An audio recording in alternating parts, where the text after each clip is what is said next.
Ini sekarang menjadi ancaman terbesar bagi politik Amerika. Dan itu dimulai sebagai kelompok kecil orang yang tampak benar-benar gila. Tapi mereka secara sistematis membangun cara untuk mendominasi politik Amerika. Mereka sedang menang, dan mereka punya ideologi yang gila, yaitu mereka hanya ingin menjatuhkan orang-orang Amerika. Dan hari ini kita membicarakan tentang DSA, yang jika kamu belum familiar, kamu akan segera mengenalnya. Karena mereka sedang membajak politik Amerika, dan itu benar-benar menakutkan. Maksudku, coba dengarkan saja beberapa perwakilan mereka. Kamu tahu, kita punya tanggung jawab unik untuk bertindak dari jantung kekaisaran, dari perut sang monster. Hal terpenting yang bisa kita lakukan adalah meruntuhkan kekaisaran itu dari dalam. Peran kita pada akhirnya adalah memfasilitasi kegagalan kekaisaran kita sendiri dengan cara yang kita bisa. Pada akhirnya, untuk menggulingkan kekaisaran kita sendiri. Imperialisme AS bukanlah sesuatu yang bisa direformasi.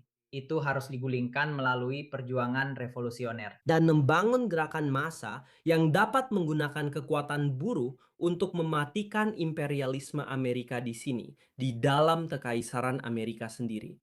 Oke, ini adalah video dari Canary Mission. Dan orang-orang ini pada dasarnya mengatakan bahwa mereka ingin menjatuhkan Amerika dengan masuk ke pusat kekuasaan itu dan menghancurkan kekaisaran dari dalam. Sekarang, kamu mungkin melihat orang-orang aneh ini dan berpikir sendiri, oke, siapa mereka? Dan kenapa kita peduli? Kenapa kita harus peduli dengan mereka? Tidak, tidak, tidak, tidak, tidak. Orang-orang ini sekarang benar-benar semakin punya legitimasi. Dan mereka punya rencana yang sangat matang tentang bagaimana melakukannya.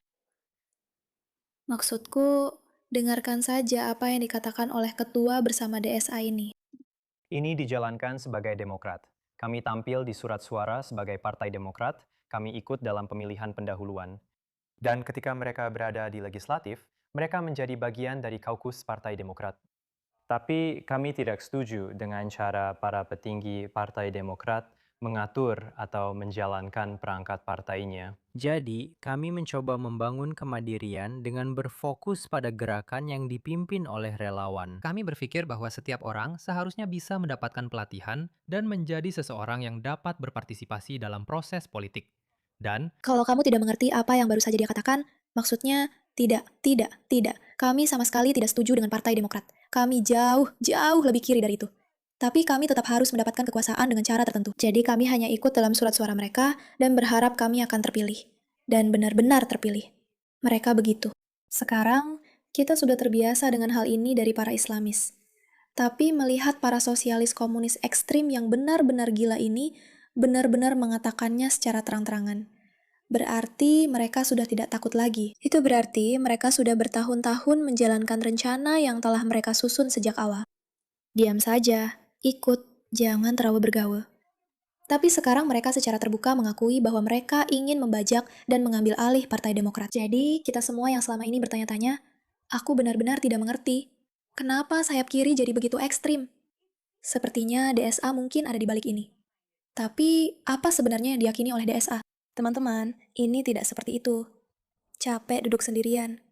Kalian pasti tidak akan terkejut mendengarnya. Kami punya platform baru yang akan kami bacakan sebentar lagi. Tapi aku ingin kalian mendengar Nate Friedman yang baru saja mewawancarai beberapa orang ini.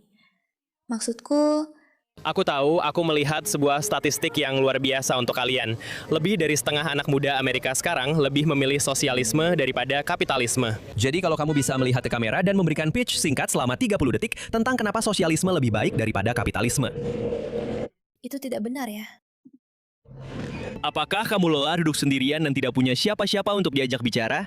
Menjadi seorang sosialis itu soal kebersamaan. Ini benar-benar tentang duduk santai dan minum kopi bersama orang-orang tak dikenal. Lalu mengobrol dengan mereka, membicarakan tentang permainan. Sial, aku sudah memeluk lebih banyak orang-orang tak dikenal musim panas lalu. Karena pertandingan Knicks, karena Piala Dunia, karena sosialisme itu berhasil. Itu adalah acara nonton bareng yang diadakan Zoran. Itu tentang pesta-pesta yang kita biarkan berlangsung. Kita tidak punya polisi yang menguasai setiap tempat dan berkata, kamu tidak boleh di sini karena terlalu banyak orang. Alih-alih membiarkan orang-orang hidup secara alami, saling berbicara, bro, dan terhubung lewat hal-hal yang kita sama-sama sukai.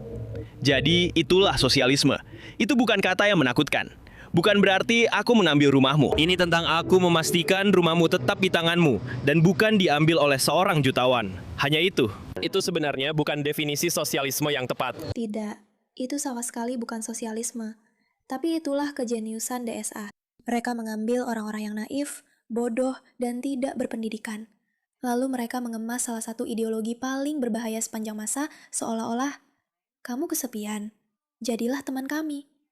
Seolah-olah mereka mencari tahu, apa yang menjadi masalah anak muda. Kesepian? Oke, mari kita ambil teori-teori gila kita tentang bagaimana seharusnya kita hidup di dunia ini, dan mari kita bingkai ulang, kita kemas ulang seolah-olah ini soal kesepian. Dan ketika kita harus memberikan penjelasan singkat tentang apa itu sosialisme, jadinya seperti, ayo, kamu bisa nongkrong bareng teman-temanmu. Itu berbahaya, karena itu jenius. Dan saat ini, Menurutmu bagaimana dengan Mam Doni? Itu ada dia. Menurutku ini hari yang cukup baik untuk Mam Dani. DSA sudah pergi bertiga. Pada masa Doni untuk hidup dan sehat. DSA telah membuat 3 kandidat Kongres Sosialis memenangkan pemilihan pendahuluan mereka. Jadi, kamu perlu mendengarkan ini. Kamu bisa mengerti kenapa itu terdengar menarik. Penawarannya sederhana. Saya akan menghentikan kenaikan sewa rumahmu. Saya akan melindungimu dari tuan tanah yang serakah.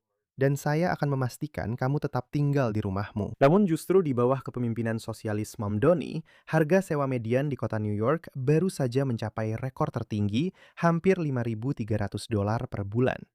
Beginilah cara itu terjadi. Pertama, Mam Doni membekukan harga sewa untuk hampir 1 juta apartemen.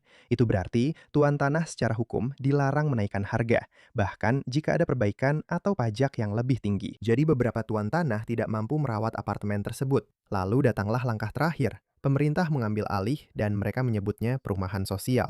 Tapi itu hanya berarti negara menggunakan krisis yang mereka bantu ciptakan sebagai alasan untuk mengambil properti pribadi dari pemiliknya. Hal terpenting adalah dalam presentasinya, dia tidak perlu bukti apapun bahwa sosialisme lebih baik, yang sangat berguna karena itu tidak pernah berhasil. Maksudku, itu sangat menakutkan. Lelah, kenapa? Yang kamu pikirkan. Ibu. Johnny, Menurutku ini hari yang cukup baik untukku. menurutmu sekarang ini lebih seperti Partai Sosialis atau Partai Demokrat? Ini adalah Partai Demokrat. Maksudku, kami punya. Aku sendiri lebih condong ke spektrum kiri di DSA, tapi pada dasarnya kami adalah Partai Demokrat Sosialis. Kami adalah bagian dari itu. Kamu lihat kan, kami adalah Partai Demokrat Sosialis. Kami hanya berusaha mengambil alih Partai Demokrat. Sekarang, bukan hanya orang-orang yang lebih condong ke kanan yang menjadi sangat-sangat tidak nyaman dengan perilaku DSA. Selain fakta bahwa mereka secara terbuka dan jelas tidak hanya berbohong tentang apa yang mereka yakini, menghancurkan elemen-elemen dan menang, orang-orang di kiri merasa gerakan mereka telah dibajak. Karena jika kamu bukan orang kiri radikal ekstrim, ideologi ini tidak cocok untukmu. Sama sekali tidak cocok untukmu. Dan Van John saat ini sebenarnya berada di garis depan dalam membicarakan hal ini. Aku tahu, aku sudah lihat. Untuk meredam tuduhan ini.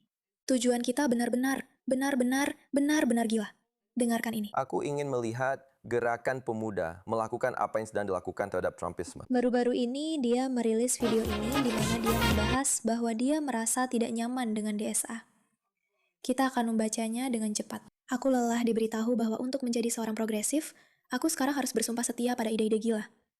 Aku seorang demokrat yang kuat dengan rekam jejak kemenangan di Boston. Aku berakar pada nilai-nilai dan kebijakan progresif, reformasi peradilan pidana, Green New Deal, dan lain-lain. Ini adalah ide-ide yang telah aku perjuangkan sepanjang hidup dewasaku. Tapi beberapa orang di kelompok seperti DSA mendorong agenda yang jauh di luar nilai-nilai itu. Dukungan mereka terhadap terorisme bukanlah hal yang progresif. Hamas, tanpa polisi, tanpa tahanan, tanpa perbatasan, itu bukan progresif. Merayakan pembunuhan warga sipil bukanlah hal yang progresif.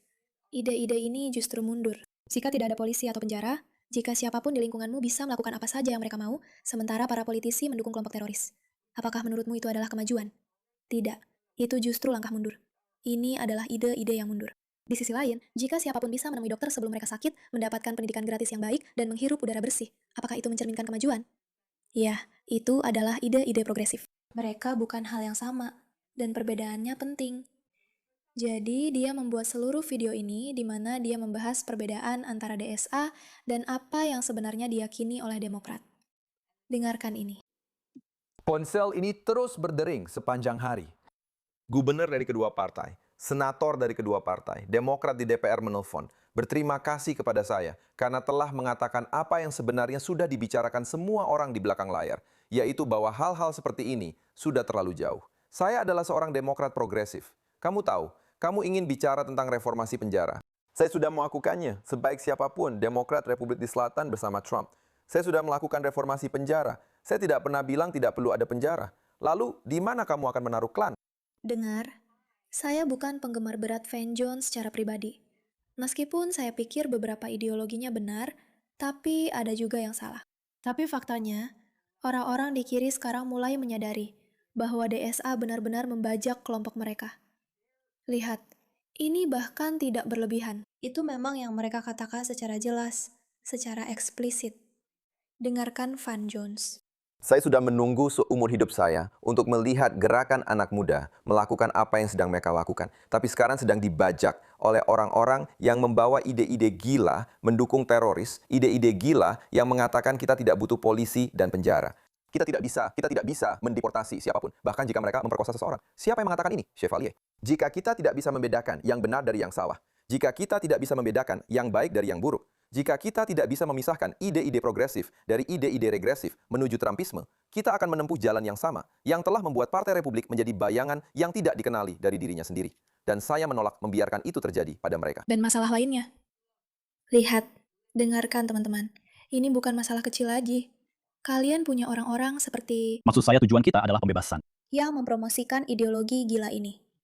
Mam Doni, yang dulu bagian dari DSA, orang-orang nyata dengan pengaruh nyata, yang sekarang mendorong ideologi ekstrim yang gila ini. Dan mereka begitu gila dan ekstrim, sehingga orang-orang di pihak kiri mulai menyadari bahwa mereka benar-benar tidak nyaman dengan hal ini. Tujuan kami adalah komunisme. Maksud saya, tujuan kami adalah pembebasan. Tujuan kami adalah komunisme. Maksud saya, tujuan kami adalah pembebasan. Tujuan kami adalah komunisme. Mereka bahkan tidak menyembunyikannya lagi. Ini adalah salah satu pemimpin utama mereka, Dave Jenkins. Tujuan kami adalah komunisme. Dan tentu saja juga ada kecaman dari pihak kanan dengan orang-orang seperti J.D. Vance yang mengatakan ada sesuatu yang tidak benar di sini. Saya tidak paham soal sosialis demokrat Amerika. Dan jelas, saya tidak setuju dengan banyak ide mereka. Tapi kalau kita melihat kembali sosok Cesar Chavez, salah satu pendiri gerakan hak-hak pekerja Amerika, oke?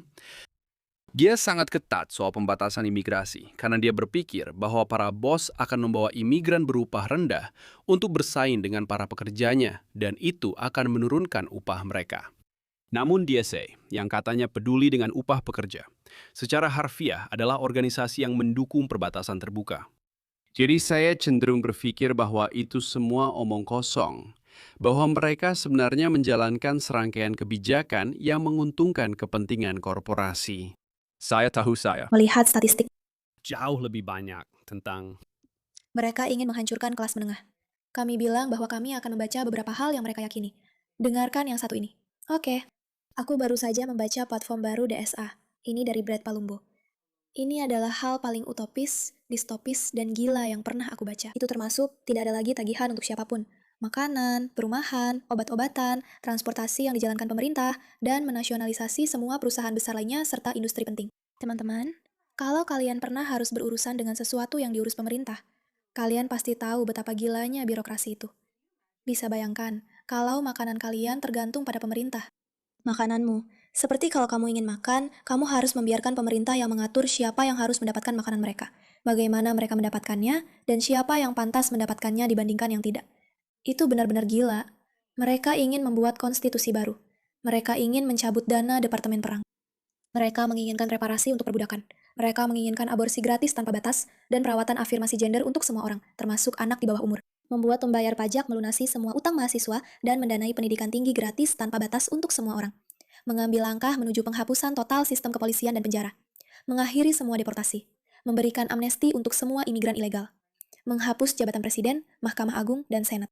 Selain itu, rencana mereka sangat realistis, praktis, dan sama sekali tidak naif, revolusioner, atau distopian. Dari mana uangnya berasal?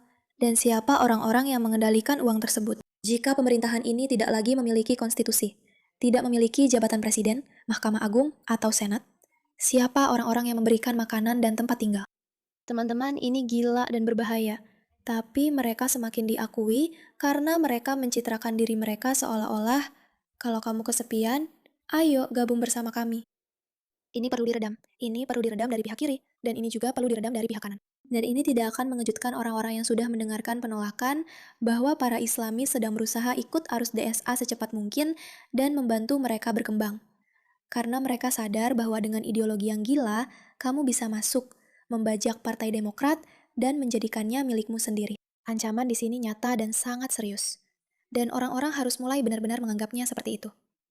Terima kasih atas perhatian Anda terhadap masalah ini.